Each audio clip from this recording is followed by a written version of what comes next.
मानो लाडली जी कह रही हैं कि हम बड़ी हैं तो बड़ी रहेंगी, बोलो राधे राधे। इसलिए आज लाडली जी आ रही हैं और कल ठाकुर जी आएंगे। हाँ, कथा के क्रम में। तो आज तृतीय दिवस की प्रारंभकालीन वेला में हम प्रवेश करें। जैसा कि हमने कल श्रीमद् भागवत के माध्यम से चिंतन किया, भगवान के अनेक दिव्य चरित्रों का श्रवण किया। उत्तरा के गर्भ की रक्षा भगवान ने करी, परीक्षित को बचाया गर्भ में जाकर के। पितामह भीष्म के ऊपर भगवान ने प्रेममयी कृपा करी। कल की कथा में राजर्षि परीक्षित को 7 दिन में मरने का, मृत्यु का श्राप मिला।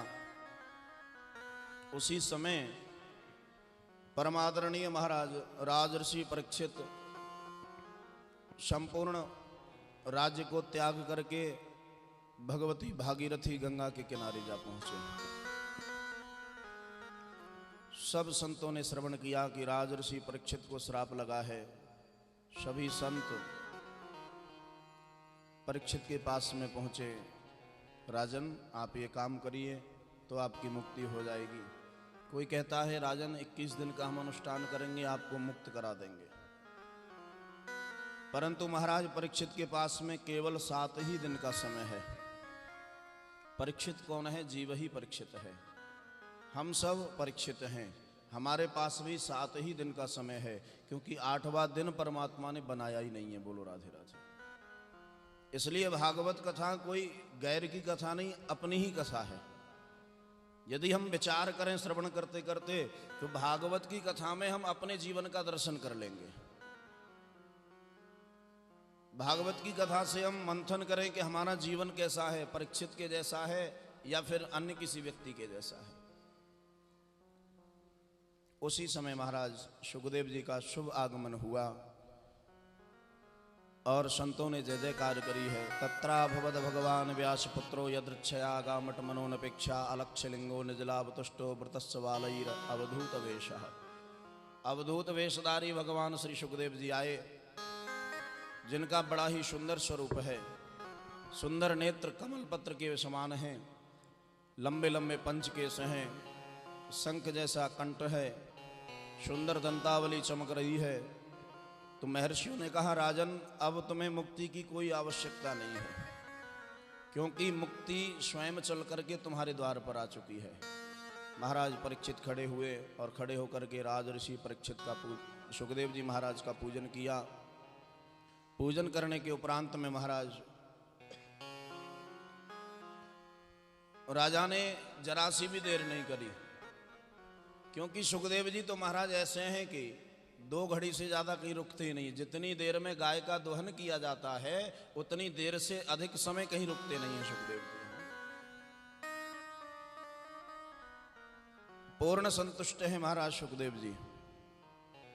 आए हैं तो आकर के महाराज राजा ने सुंदर प्रश्न किए हैं। भगवान, येषां संस्मरणात् पुंसां सद्यः शुद्धयन्ति वै गृहाः, किं पुनर्दर्शन स्पर्श पादशौचाशनादिभिः,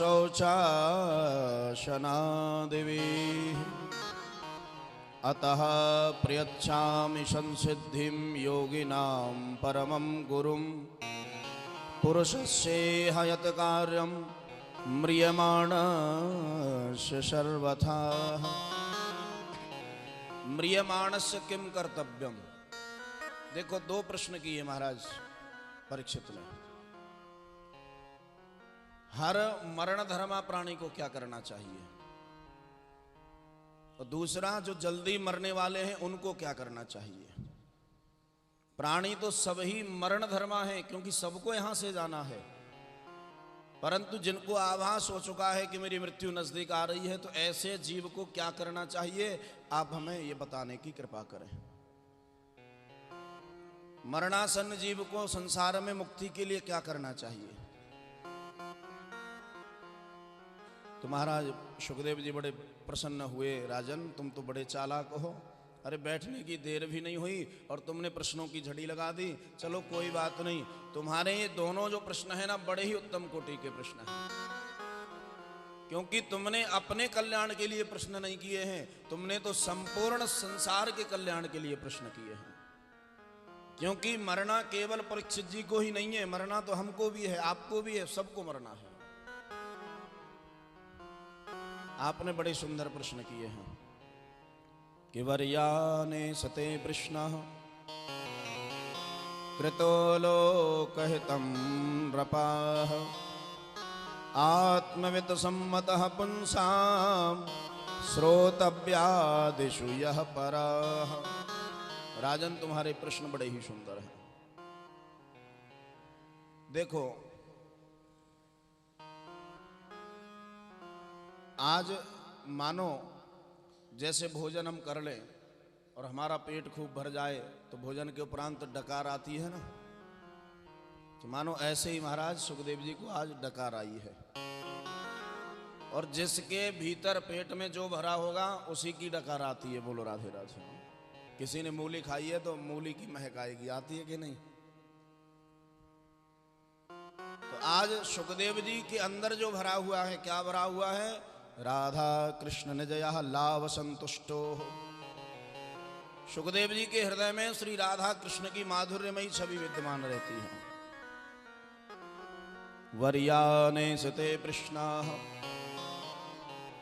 परमादरणीय महाराज सुखदेव जी ने वकार से बोलना प्रारंभ किया है, और वकार जो है ना वो ब्रह्म बीज है, इसलिए सुखदेव जी के अंदर ब्रह्म ही विद्यमान है। तो जब ब्रह्म बैठा है तो बोलेगा कौन? ब्रह्म ही तो बोलेगा।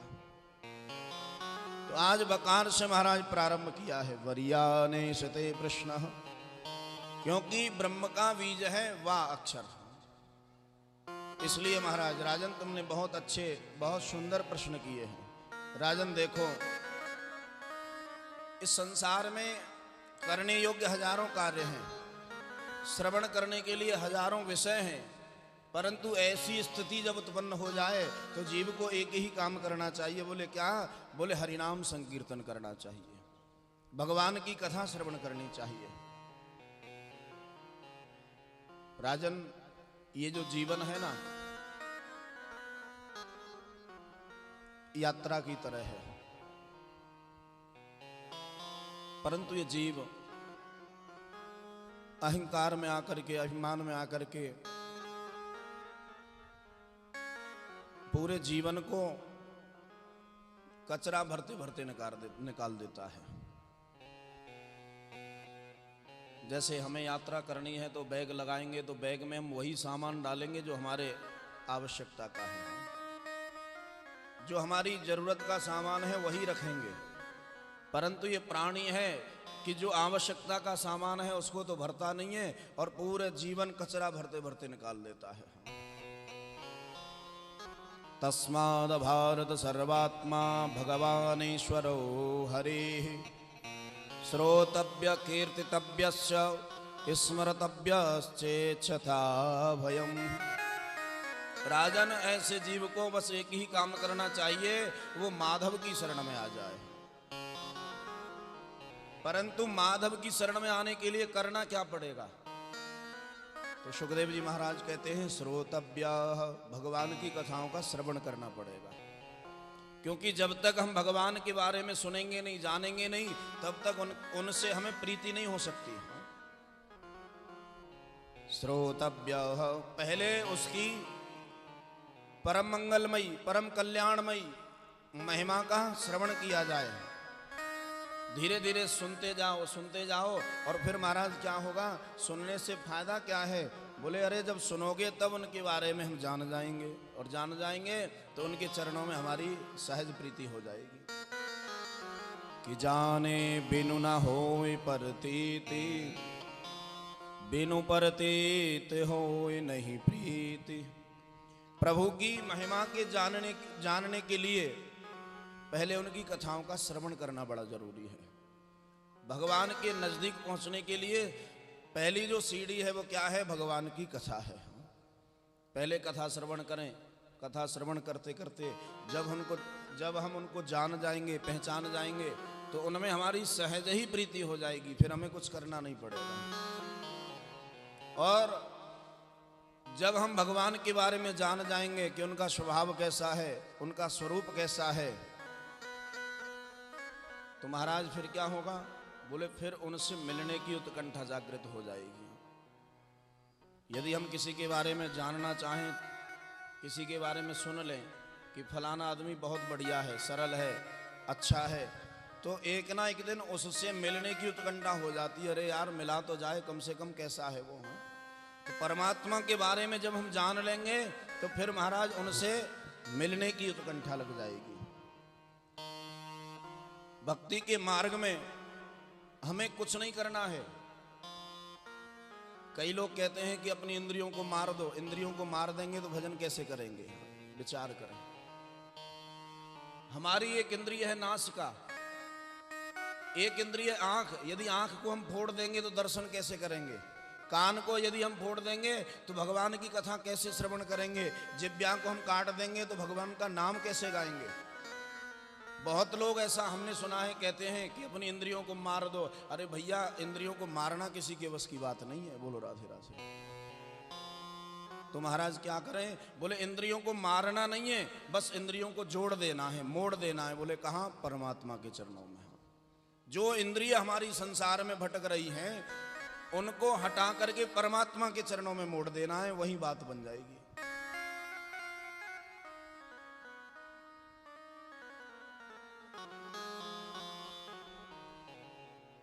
इंद्रियों को मारना सबके बस की बात नहीं है, और हम संसारियों के बस की बात तो वैसे भी नहीं है। सारे दिन तो हम व्यापार करते हैं, झूठ बोलते हैं, कपट करते हैं, बेईमानी करते हैं, व्यवहार करते हैं, तो भला हम इंद्रियों को कैसे मार सकते हैं? तो इंद्रियों को मारना नहीं, केवल मोड़ना है ठाकुर जी के प्रति। ठाकुर जी की ओर जब इंद्रिय मुड़ जाएंगी तो महाराज फिर अपने आप कृपा हो जाएगी। और जहां भगवान की कृपा हो गई, बस हमारा ये जो मानव जीवन है ये सफल हो जाता है। तो राजन, श्रोतव्य, पहले भगवान की कथाओं का श्रवण करो, फिर उसके बाद में कीर्तितव्य, भगवान की महिमा को पहले सुनो, फिर भगवान की महिमा को गाओ। अब तो महाराज परीक्षित जी कहते हैं, भगवान मैं क्या करूं, मेरे पास तो 7 ही दिन है, 7 दिन में भला मेरी मुक्ति कैसे होगी? अब तो महाराज देखो राजन, मैं आपको अपने बारे में बताता हूं। पहले मैं निर्गुण ब्रह्म का उपासक था, पर जैसे ही भगवान की कथा का श्रवण किया ना, तो भगवान की कथा ऐसी माधुर्यमयी है कि मेरा चित्त उन्होंने खींच लिया अपनी ओर, और उस चित्तचोर के चरणों में चुंबक की तरह जाकर के चिपक गया है। परिनिष्ठितोऽपि निर्गुण्य उत्तम श्लोक लीलया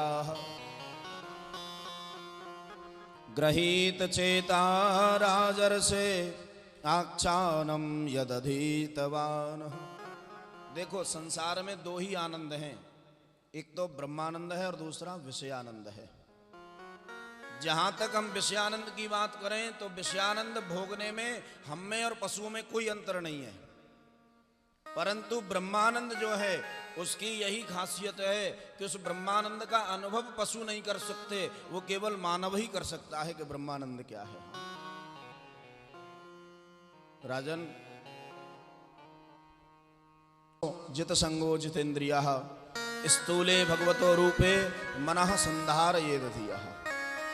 सबसे पहला आसन, आसन को जीतना चाहिए। आसन बड़े महत्व की चीज है साहब, क्योंकि जो बहुत देर तक एक आसन पर एक तरीके से बैठ सकता है ना, वही भजन पूजन इत्यादि कर सकता है। अब यहाँ तो 3 घंटे की कथा में 30 बार आसन बदल लेते हैं। बोलो राधे राधे। हाँ, कभी दक्षिण को पैर कर लिए, कभी उत्तर को कर लिए, और महाराज मन हुआ तो व्यास जी की ओर पैर फैला के बैठ गए। बोलो राधे राधे। तो पहला जो नियम है वो क्या है? जितासनो, आसन को जीतो, एक आसन पर बहुत देर तक बैठने की आदत डालो। दूसरा नियम जितश्वासो, प्राणायाम के माध्यम से अपनी सांस को जीतो, सांस वायु को जीतो। महाराज उसको कैसे जीते? बोले एक नेत्र बंद करके, नासिका को बंद करके, सांस बंद करके ओम का उच्चारण करना चाहिए, और फिर धीरे धीरे एक नासिका से छोड़ना चाहिए, फिर दूसरे से सांस खींचना चाहिए। जितासनो जित संगो, जितासनो जितश्वासो जितसंगो जितेंद्रिया।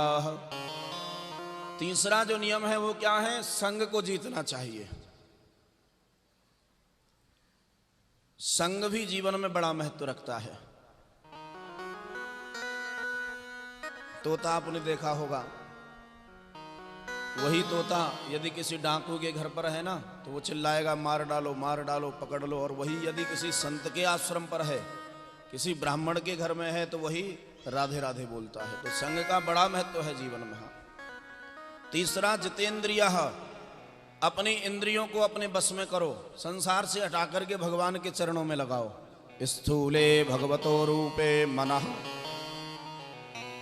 दो प्रकार के ध्यान भागवत जी में बताए हैं, स्थूल और सूक्ष्म ध्यान। स्थूल ध्यान क्या है? पहले स्थूल ध्यान का हम निरूपण करें। स्थूल ध्यान यह है कि संसार में हमें जो कुछ भी दिखाई दे रहा है ये सब परमात्मा ही है। परमात्मा से भिन्न, परमात्मा से अलग संसार में कुछ भी नहीं है। 14 भुवनात्मक इस ब्रह्मांड में ये जो मृत्यु लोक है ये भगवान की कमर है। इस मृत्यु लोक के नीचे महाराज 7 लोक हैं, अतल वितल सुतल तलातल रसातल महातल और पाताल। ये सब भगवान के ही स्वरूप हैं। भगवान के चरणों के जो तलुआ हैं ये भगवान के पाताल लोक हैं। और ऐसे ही महाराज ऊपर भी 7 लोक हैं, भू भुवः स्वः मह जन तप और सत्य। बादल भगवान के केश हैं। भगवान की नाड़ी क्या है? बोले भगवान की नाड़ी है ये नदियां। यदि हम नदियों के जल को प्रदूषित करेंगे तो समझ लेना भगवान के अपराधी हम बन जाते हैं। बहुत लोग तीर्थों में जाते हैं, जाकर के महाराज नदियों को गंदा करते हैं, प्रदूषित करते हैं, समझ लेना वो भगवान के अपराधी बन रहे हैं।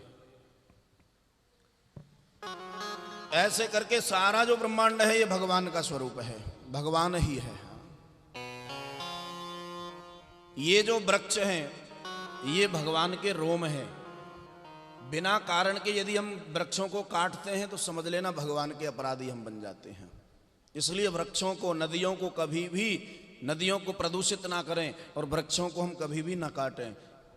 ये सब कुछ भगवान का ही स्वरूप है, भगवान ही है। कि सिया राम मैं सब जग जानी, करहूं प्रणाम जोर जुग पानी। एक तो ये स्थूल ध्यान हो गया, जो कुछ भी हमें दिखाई दे रहा है ये भगवान का स्वरूप नहीं, भगवान ही है, ये स्थूल ध्यान है। मैंने एक दिन और निवेदन किया था, इस्लाम में और हिंदू धर्म में यही अंतर है। इस्लाम कहता है जो कुछ है सब खुदा का है, परंतु हिंदू कहता है ये खुदा का नहीं, यही खुदा है, यही भगवान है। सबके अंदर हरि व्यापक सर्वत्र समाना, प्रेम ते प्रकट होई मैं जाना। भगवान स्वरूप में हम इसका दर्शन करें।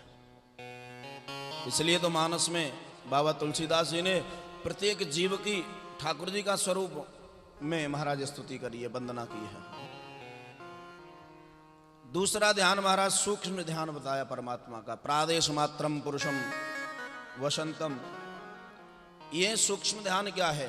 प्रादेश मात्रम। प्रादेश कहते हैं ये उंगली और ये अंगूठा, इसके जो बीच की ये जो जगह है ना, इसको प्रादेश मात्र कहा गया है। इतनी बड़ी मूर्ति भगवान की बना करके हृदय में पधरा करके उसका ध्यान करें, यही सूक्ष्म विधि ध्यान की बताई गई है महाराज। अकामः सर्व कामो वा मोक्ष कामोदारदिहि तीव्रेण भक्ति योगेन यजेत पुरुषम परम। उसके बाद में श्रीमद् भागवत में सुंदर देवताओं की उपासना का महत्व बताया। अलग अलग देवताओं की उपासना का महत्व है। सकाम उपासना जो करते हैं, जिसको रूप चाहिए वो महाराज अश्विनी कुमारों की उपासना करें, जिसको धन चाहिए वो कुबेर की उपासना करें, जिसको नेत्र ज्योति चाहिए वो अश्विनी कुमारों की उपासना करें। ये हमारी कथा द्वितीय स्कंद में प्रवेश कर रही है। श्रीमद् भागवत का द्वितीय स्कंद और गीता का दूसरा अध्याय, ये दोनों सबसे छोटे हैं, परंतु हैं बड़े महत्व के। क्यों? क्योंकि गीता में दूसरे अध्याय से भगवान बोलना प्रारंभ करते हैं और भागवत में दूसरे अध्याय से ही सुखदेव जी बोलना प्रारंभ करते हैं। इसलिए दोनों ही बड़े महत्व के हैं महाराज। श्रीमद् भागवत के द्वितीय स्कंद में केवल 10 अध्याय हैं, परंतु 10 अध्यायों में ऐसा सार गर्भित निरूपण किया है सुखदेव जी ने कि महाराज इसका कोई जवाब नहीं है। अकामः सर्वकामो वा मोक्ष काम उदारदेहि तीव्रेण भक्ति योगेन यजेत पुरुषं परम। जो सकाम भक्ति करते हैं उनके लिए अनेक अनेक प्रकार के अलग अलग देवताओं की उपासना बताई है। और अब महाराज परम आदरणीय सुखदेव स्वामी मंगलाचरण करते हैं। महाराज परीक्षित ने ऐसा सुंदर प्रश्न किया कि सुखदेव जी मंगलाचरण करना ही भूल गए। अब ध्यान आया तो महाराज सुंदर मंगलाचरण किया है। नमः परस्मै पुरुषाय भूयसे शदुद्भव स्थान निरोध लीलया गृहीत शक्ति तृतीयाय देहिना मंतर्भवायानुपलक्ष्य वर्तमने यत कीर्तम यत स्मरणम यदीक्षणम यद वंदनम यत श्रवणम यदर्हणम लोकस्य साधु वितनोति कल्मषं तस्मै सुभद्र श्रवसे नमो नमः। सुंदर भगवान का मंगलाचरण किया है, ध्यान किया है सुखदेव जी ने। जिन प्रभु का कीर्तन स्मरण दर्शन वंदन श्रवण अर्चन करने मात्र से जीव के समस्त ताप संताप नष्ट हो जाते हैं, ऐसे श्री भगवान के चरणों में हम प्रणाम करते हैं। देखो कोई कितना भी बड़ा तपस्वी हो, मनस्वी हो, दानी हो, पर जब तक भगवान की चरण शरण ग्रहण नहीं करेगा तब तक उसका कल्याण होने वाला नहीं है। तो इसलिए आज सुखदेव जी ने भी भगवान के चरणों में प्रणाम किया और भगवान के चरणों में प्रणाम करके महाराज राजा को उपदेश प्रारंभ किया है। परीक्षित ने पूछा, भगवान आप ये बताइए भगवान सृष्टि में पहले कौन था? इस सृष्टि का विस्तार कैसे हुआ, इसकी रचना कैसे हुई? अब तो महाराज सुंदर सुखदेव स्वामी ने सृष्टि क्रम को कहा है। राजन, पहले संसार में कुछ भी नहीं था, केवल वो ब्रह्म था। तो ब्रह्म के मन में इच्छा जागृत हुई, क्यों ना मैं एक से अनेक हो जाऊं। तो उस ब्रह्म ने सबसे पहले नार की उत्पत्ति करी। नार कहते हैं जल को। सबसे पहले परमात्मा ने जल बनाया। जल के अंदर फिर परमात्मा ने विचार किया कि मैं तो अब भी अकेला हूं, इस जल के निर्माण से कुछ होने वाला नहीं है। फिर उस जल में रहने के लिए अयन बनाया। अयन कहते हैं मकान को। शेषनाग के द्वारा अयन बनाया है महाराज। तो नार धन अयन, इन दोनों शब्दों को जब मिला देंगे तो शब्द बन जाता है नारायण।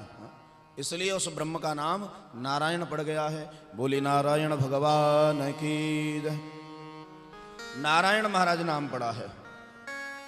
भगवान ने देखा कि मैं अब भी अकेला हूं, तो भगवान ऐसा विचार कर रहे थे तो भगवान के नाभि से सुंदर एक कमल की उत्पत्ति हुई और कमल से 4 मुख वाले ब्रह्मा जी की उत्पत्ति हुई है। ब्रह्मा जी की महाराज उत्पत्ति हो गई। तो ब्रह्मा जी की उत्पत्ति हुई तो ब्रह्मा जी ने देखा कि मुझे जन्म देने वाला कौन है, मेरा पिता कौन है, मेरा जन्मदाता कौन है। चारों ओर देख रहे हैं, 4 मुख हैं ब्रह्मा जी के। गर्दन इधर उधर करने की आवश्यकता नहीं पड़ती ब्रह्मा जी को, चारों दिशाओं में एक साथ देख रहे हैं। परंतु नहीं पता चला कि महाराज मेरा जन्मदाता कौन है। तो कमल की नाल में प्रवेश कर गए ब्रह्मा जी। ऊपर से नीचे गए, नीचे से पुनः ऊपर आए, फिर नीचे गए। तो ब्रह्मा जी ऐसे ही महाराज चक्कर लगाते रहे, थक गए। समझ में नहीं आता कि मुझे जन्म देने वाला कौन है। तो आकाशवाणी हुई है, परमात्मा ने आकाशवाणी की है, ब्रह्मा यदि तुम्हें पता करना है कि मेरा जन्मदाता कौन है तो पहले आप तप करो। ता और पा 2 अक्षर महाराज सुनाई दिए हैं ब्रह्मा जी को। ब्रह्मा जी ने महाराज तप किया और तप किया तो ब्रह्मा के उस तप से भगवान नारायण प्रसन्न हो गए। देखिए भागवत की जो कथा है वो समाधि भाषा की कथा है, इसको समझने के लिए थोड़ा गौर से श्रवण करना पड़ेगा। ब्रह्मा जी ने चारों ओर जब देखा कोई नजर नहीं आया, और जब तप किया तो उसके बाद भगवान के दर्शन हो गए।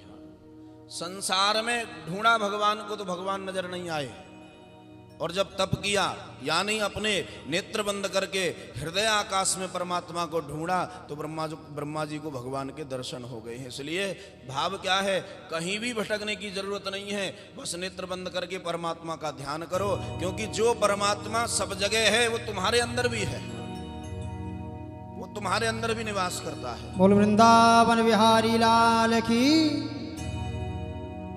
तो ब्रह्मा जी को दर्शन हुए और ब्रह्मा जी का हाथ पकड़ लिया नारायण भगवान ने। ब्रह्मा, मैं तुम्हारी तपस्या से बड़ा प्रसन्न हूं, वरदान मांगो और जाओ, मैं तुम्हें इस पृथ्वी का विधाता बनाता हूं। विधाता बना दिया तो ब्रह्मा जी को बड़ा अटपटा लगा, हाथ जोड़ लिए, भगवान मैं तो कुछ जानता भी नहीं हूं, आपकी सत्ता क्या है, आपका स्वरूप क्या है।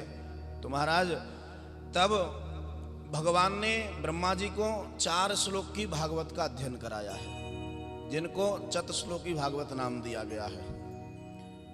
अहमेवा शमेवाग्रे नान्यद यद सद सत परम पश्चादहम यदेतच्च यो वशिष्येत सोऽस्म्यहम्। अहमेवा शमेवाग्रे है, श्रुति भी इसी को कहती है। जो वेद के उपासक हैं, जो श्रुति के उपासक हैं, तो ध्यान दें, श्रुति भी इसी को कहती है। अहमेवा समेवाग्रे सद इदम व्याग्र आसीदः अहमेव सर्व आदि ब्रह्म वैदः विश्वमिदम वरिष्ठम ब्रह्म। इसका भाव है कि मैं ही था, इस सृष्टि में कोई नहीं था मेरे अलावा। और देखो ब्रह्मा, जब मैं था तब कोई नहीं था, अब सब हैं फिर भी मैं हूं, और जब कोई नहीं रहेगा ना तब भी मैं ही रहूंगा। प्रेम से बोलो श्री राधे।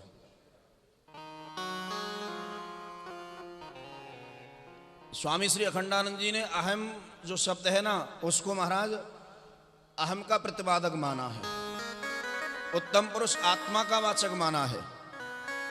हन्यते वीति अस्मन्ना जहति इति अहम, अर्थात जो कभी छूटे नहीं वही विशुद्ध साक्षी कूटस्थ आत्मा अहम है।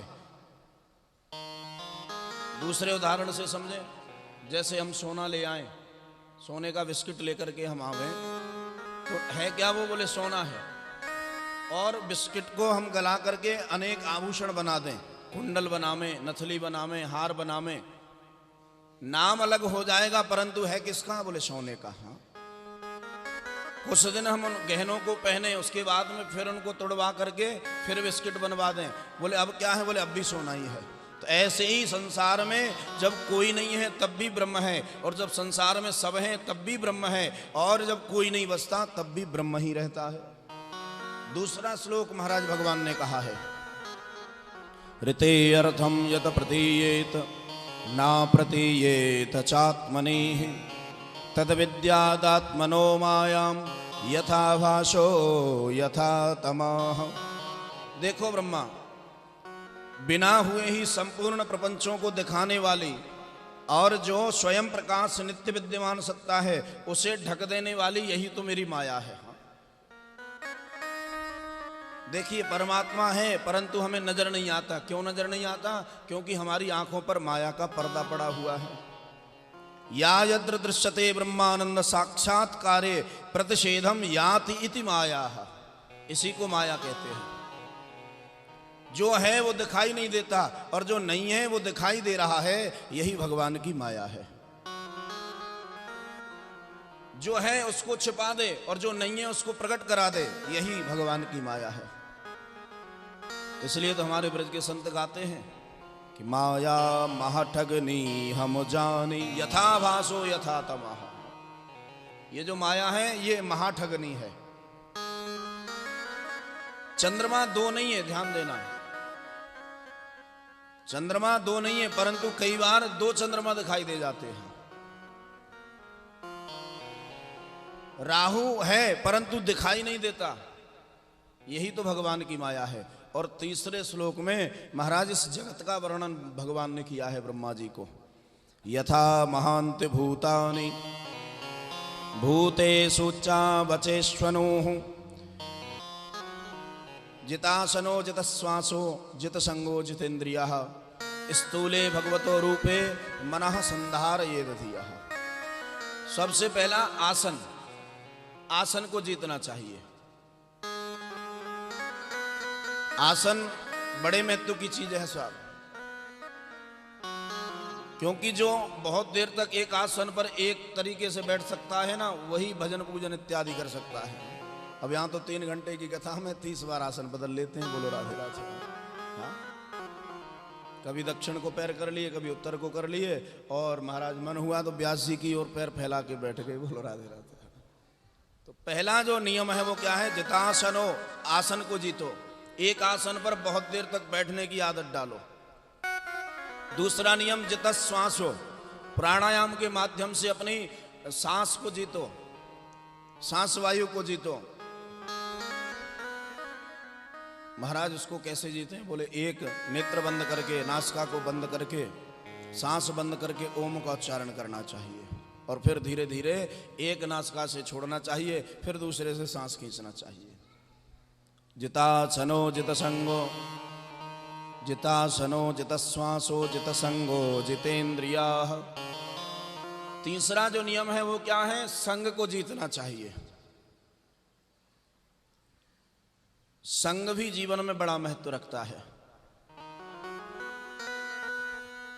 तोता आपने देखा होगा, वही तोता यदि किसी डाकू के घर पर है ना, तो वो चिल्लाएगा मार डालो मार डालो पकड़ लो, और वही यदि किसी संत के आश्रम पर है, किसी ब्राह्मण के घर में है, तो वही राधे राधे बोलता है। तो संग का बड़ा महत्व है जीवन में। तीसरा जितेंद्रियः, अपनी इंद्रियों को अपने बस में करो, संसार से हटा करके भगवान के चरणों में लगाओ। स्थूले भगवतो रूपे मनः। 2 प्रकार के ध्यान भागवत जी में बताए हैं, स्थूल और सूक्ष्म ध्यान। स्थूल ध्यान क्या है? पहले स्थूल ध्यान का हम निरूपण करें। स्थूल ध्यान यह है कि संसार में हमें जो कुछ भी दिखाई दे रहा है, ये सब परमात्मा ही है। परमात्मा से भिन्न, परमात्मा से अलग संसार में कुछ भी नहीं है। 14 भुवनात्मक इस ब्रह्मांड में ये जो मृत्यु लोक है, ये भगवान की कमर है। इस मृत्यु लोक के नीचे महाराज 7 लोक हैं, अतल वितल सुतल तलातल रसातल महातल और पाताल। ये सब भगवान के ही स्वरूप हैं। भगवान के चरणों के जो तलुआ हैं, ये भगवान के पाताल लोक हैं। और ऐसे ही महाराज ऊपर भी 7 लोक हैं, भू भुवः स्वः मह जन तप और सत्य। बादल भगवान के केश हैं। भगवान की नाड़ी क्या है? बोले भगवान की नाड़ी है ये नदियां। यदि हम नदियों के जल को प्रदूषित करेंगे तो समझ लेना भगवान के अपराधी हम बन जाते हैं। बहुत लोग तीर्थों में जाते हैं, जाकर के महाराज नदियों को गंदा करते हैं, प्रदूषित करते हैं, समझ लेना वो भगवान के अपराधी बन रहे हैं। ऐसे करके सारा जो ब्रह्मांड है ये भगवान का स्वरूप है, भगवान ही है। ये जो वृक्ष हैं ये भगवान के रोम हैं।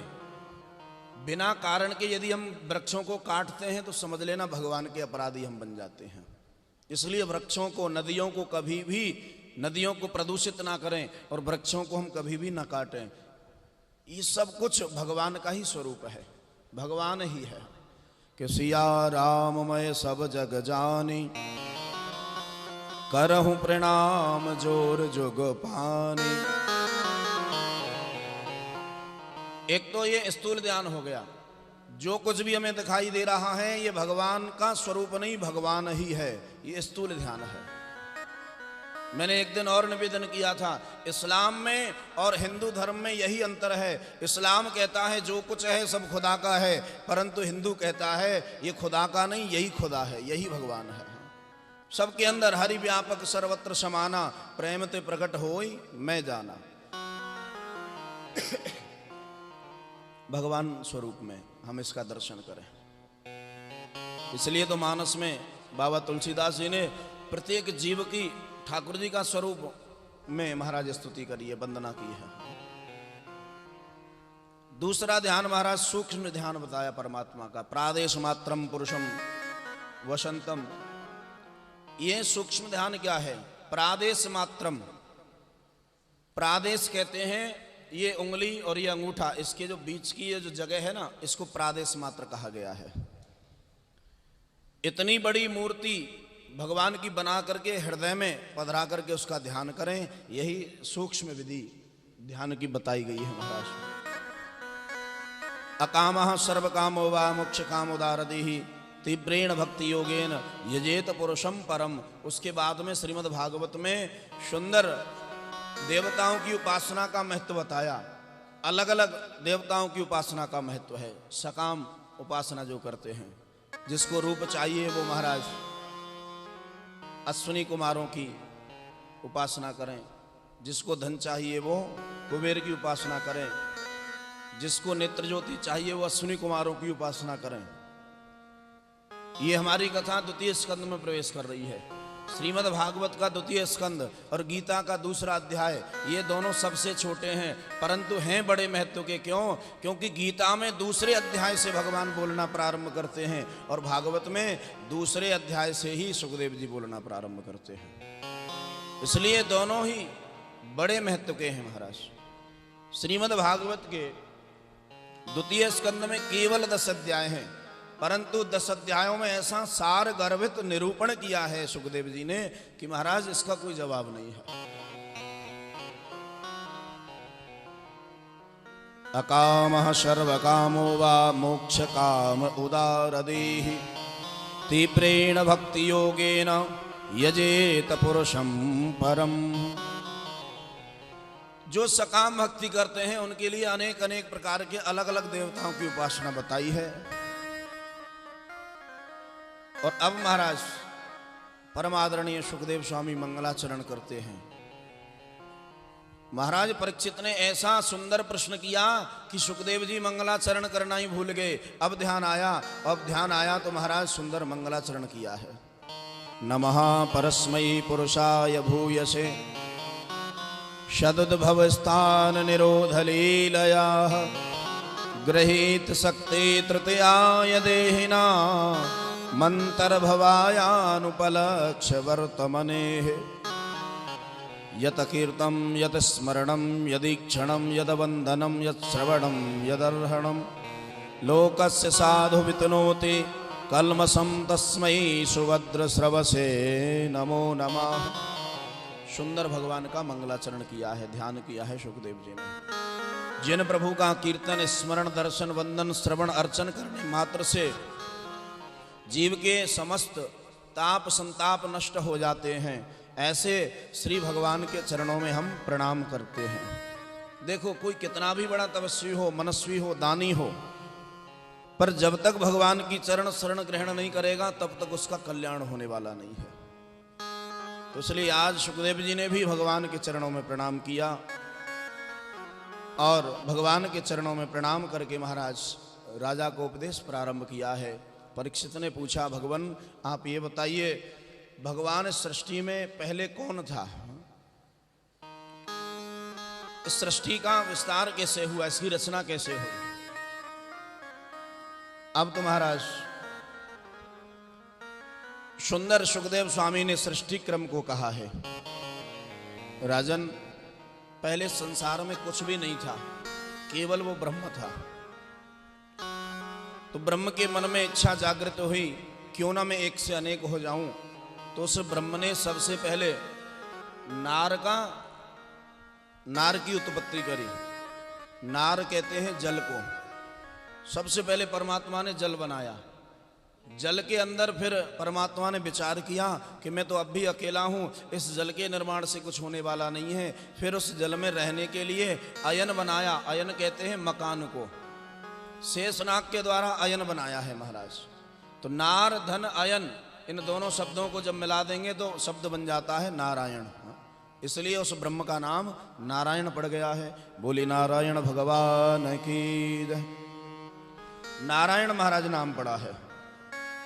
भगवान ने देखा कि मैं अब भी अकेला हूं, तो भगवान ऐसा विचार कर रहे थे, तो भगवान के नाभि से सुंदर एक कमल की उत्पत्ति हुई और कमल से 4 मुख वाले ब्रह्मा जी की उत्पत्ति हुई है। ब्रह्मा जी की महाराज उत्पत्ति हो गई। तो ब्रह्मा जी की उत्पत्ति हुई तो ब्रह्मा जी ने देखा कि मुझे जन्म देने वाला कौन है, मेरा पिता कौन है, मेरा जन्मदाता कौन है। चारों ओर देख रहे हैं, 4 मुख हैं ब्रह्मा जी के, गर्दन इधर उधर करने की आवश्यकता नहीं पड़ती ब्रह्मा जी को, चारों दिशाओं में एक साथ देख रहे हैं। परंतु नहीं पता चला कि महाराज मेरा जन्मदाता कौन है। तो कमल की नाल में प्रवेश कर गए ब्रह्मा जी। ऊपर से नीचे गए, नीचे से पुनः ऊपर आए, फिर नीचे गए। तो ब्रह्मा जी ऐसे ही महाराज चक्कर लगाते रहे, थक गए। समझ में नहीं आता कि मुझे जन्म देने वाला कौन है। तो आकाशवाणी हुई है, परमात्मा ने आकाशवाणी की है, ब्रह्मा यदि तुम्हें पता करना है कि मेरा जन्मदाता कौन है तो पहले आप तप करो। ता और पा 2 अक्षर महाराज सुनाई दिए हैं ब्रह्मा जी को। ब्रह्मा जी ने महाराज तप किया और तप किया तो ब्रह्मा के उस तप से भगवान नारायण प्रसन्न हो गए। देखिए भागवत की जो कथा है वो समाधि भाषा की कथा है। इसको समझने के लिए थोड़ा गौर से श्रवण करना पड़ेगा। ब्रह्मा जी ने चारों ओर जब देखा कोई नजर नहीं आया, और जब तप किया तो उसके बाद भगवान के दर्शन हो गए। संसार में ढूंढा भगवान को तो भगवान नजर नहीं आए, और जब तप किया यानी अपने नेत्र बंद करके हृदय आकाश में परमात्मा को ढूंढा तो ब्रह्मा जी को भगवान के दर्शन हो गए हैं। इसलिए भाव क्या है, कहीं भी भटकने की जरूरत नहीं है, बस नेत्र बंद करके परमात्मा का ध्यान करो, क्योंकि जो परमात्मा सब जगह है वो तुम्हारे अंदर भी है, वो तुम्हारे अंदर भी निवास करता है। बोल वृंदावन बिहारी लाल की। तो ब्रह्मा जी को दर्शन हुए और ब्रह्मा जी का हाथ पकड़ लिया नारायण भगवान ने। ब्रह्मा मैं तुम्हारी तपस्या से बड़ा प्रसन्न हूं, वरदान मांगो और जाओ, मैं तुम्हें इस पृथ्वी का विधाता बनाता हूं। विधाता बना दिया तो ब्रह्मा जी को बड़ा अटपटा लगा, हाथ जोड़ लिए, भगवान मैं तो कुछ जानता भी नहीं हूं, आपकी सत्ता क्या है, आपका स्वरूप क्या है। तो महाराज तब भगवान ने ब्रह्मा जी को 4 श्लोक की भागवत का अध्ययन कराया है, जिनको चतुश्लोकी भागवत नाम दिया गया है। अहमेवा शमेवाग्रे नान्यद यद सद सत परम पश्चादहम यदेतच्च यो वशिष्येत सोऽस्म्यहम्। अहमेवा शमेवाग्रे है, श्रुति भी इसी को कहती है। जो वेद के उपासक हैं, जो श्रुति के उपासक हैं, तो ध्यान दें, श्रुति भी इसी को कहती है। अहमेवा समेवाग्रे सद इदम व्याग्र आसीदः अहमेव सर्व आदि ब्रह्म वैदः विश्वमिदं वरिष्ठम ब्रह्म। इसका भाव है कि मैं ही था, इस सृष्टि में कोई नहीं था मेरे अलावा। और देखो ब्रह्मा, जब मैं था तब कोई नहीं था, अब सब हैं फिर भी मैं हूं, और जब कोई नहीं रहेगा ना तब भी मैं ही रहूंगा। प्रेम से बोलो श्री राधे।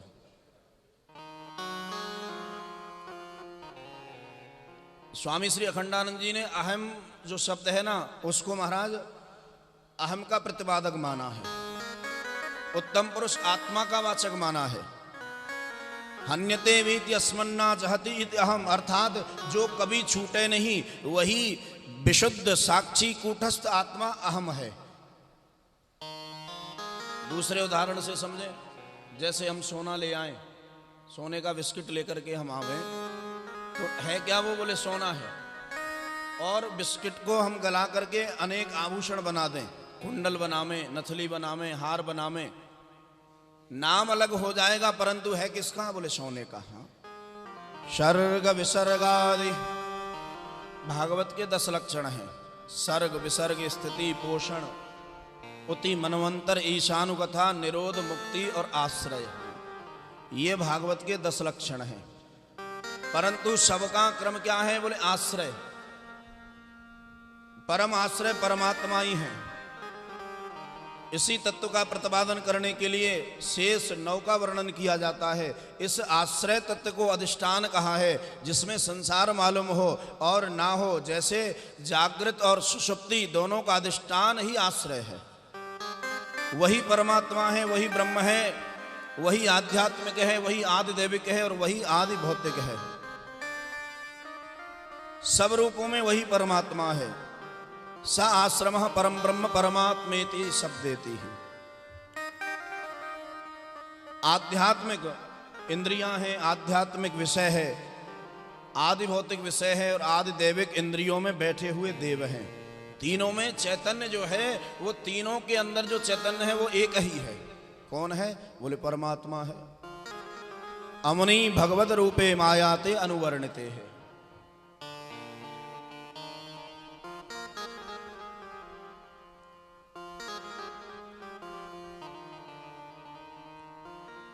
सब में वही परमात्मा विद्यमान है। सद असद स्थूल सूक्ष्म कार्य कारण रूप से प्रतीत होने वाला यह प्रपंच मेरा ही स्वरूप है, बस इतना ही समझना पर्याप्त है। यानी जो कुछ दिखाई दे रहा है वह सब परमात्मा है। इततम भावेन कततो भगवान